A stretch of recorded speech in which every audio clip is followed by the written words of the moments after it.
প্ৰায় আমাৰ 2010 চনত আমাৰ বিয়া হ'ল আৰু 2010 চনত আমি চিনাকি হ'লোঁ আৰু 2013 চনত আমাৰ বিয়া হ'ল 2012 চনৰ পৰাই তেওঁ ভাৰতত আছে আৰু ভাৰতত থাকিলেও নিজৰ দেশৰ প্ৰতি এটা টান থাকিবই আৰু তেওঁ ভাৰতত আছে আমাৰ ভাৰতীয় সংস্কৃতি অসমীয়া পৰম্পৰা খুব ভালদৰে তেওঁ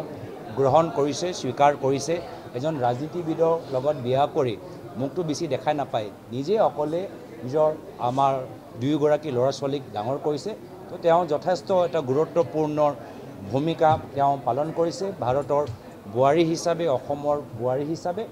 নাগৰিকত্ব লয় সেইটো তেওঁ নিজৰ ব্যক্তিগত তেওঁলোকৰ ইচ্ছা আৰু ল'ৰা ছোৱালীৰ নাগৰিকত্ব লৈ মাকৰ ওপৰত সদায় নিৰ্ভৰ থাকে কোভিডৰ সময়ত সকলোৱে গম পাইছে যে কেনেকুৱা এটা চিকিৎসা লৈ এটা ভয় এটা আছিল সেই সময়ত আমাৰ মোৰ সৰু ছোৱালী তাই ইংলেণ্ডত জন্ম লৈছিল যিহেতু মোৰ পত্নী সেই সময়ত ইংলেণ্ডত আছিল আৰু যিহেতু তেওঁ নিজৰ মোৰ শহুৰ দেউতা তেওঁ নিজৰ কোভিডৰ পৰা আক্ৰান্ত হৈ আছিল